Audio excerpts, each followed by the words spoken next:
एक बार की बात है, एक गांव में एक बूढ़ी महिला अपने इकलौते पुत्र और बहू के साथ रहती थी। वह बूढ़ी महिला अपनी बहू से घर के सारे काम कराती, पर न तो ठीक से खाना देती और ना ही उसे आराम करने देती। एक दिन उस बूढ़ी महिला के बेटे ने जब अपनी माँ को कहा कि आप मेरी पत्नी के साथ ऐसा क्यों करती हैं, तब बूढ़ी महिला ने कहा, क्योंकि यह घर मेरे पति का है और उन्हीं के कमाए हुए छोड़े हुए पैसों से चलता है।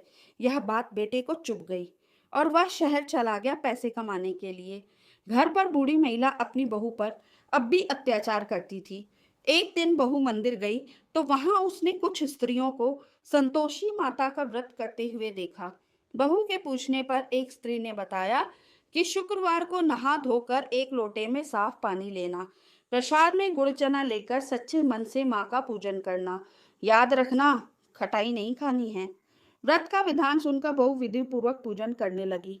वह हर बार माता संतोषी से प्रार्थना करती कि हे माँ, जब मैं अपने पति को देख लूंगी, उनके दर्शन कर लूंगी, तब अपने व्रत का उद्यापन करूंगी। एक रात माँ ने बहू के पति को स्वप्न में जाकर दर्शन दिए और उसे घर जाने का आदेश दिया। तो पति ने कहा कि हे माँ, अभी तो मुझे कुछ लोगों से अपने पैसे लेने हैं और कुछ लोगों को पैसे देने हैं। तो माँ ने कहा ठीक है, कल ही जिसे तुमसे पैसे लेने होंगे वह आकर ले जाएगा और जिसे तुम्हें देने होंगे वह आकर दे जाएगा। दूसरे दिन ऐसा ही हुआ। फिर क्या था, वह पति अपने घर चला गया। उसे देखकर बहू ने बड़े ही उत्साह से माता का उद्यापन किया। पड़ोस में रहने वाली एक स्त्री बहू के सुख से जलने लगी। उसने अपने बच्चों से कहा कि खाना खाने के बाद खटाई जरूर मांगना। बच्चों ने ऐसा ही किया। बेचारी बहू ने उन्हें मनाने के लिए पैसे दे दिए, जिससे बच्चों ने इमली खरीद कर खा ली। इससे माता नाराज हो गई और बहू के पति को राजा के सैनिक पकड़कर ले गए।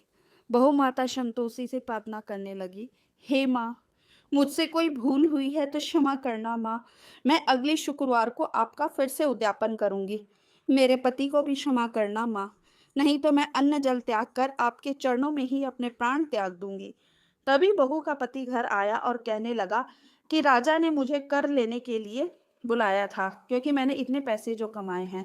अगले शुक्रवार को बहू ने फिर से उद्यापन किया और माता की कृपा से 9वें महीने उसे संतान सुख की प्राप्ति हुई। अब उसकी सास भी उससे अच्छी तरह से रहती है, तंग नहीं करती। हे संतोषी माता, जैसी कृपा बहू पर की वैसी हम सब पर करना, कहानी कहने सुनने और हुंकार भरने वाले पर भी।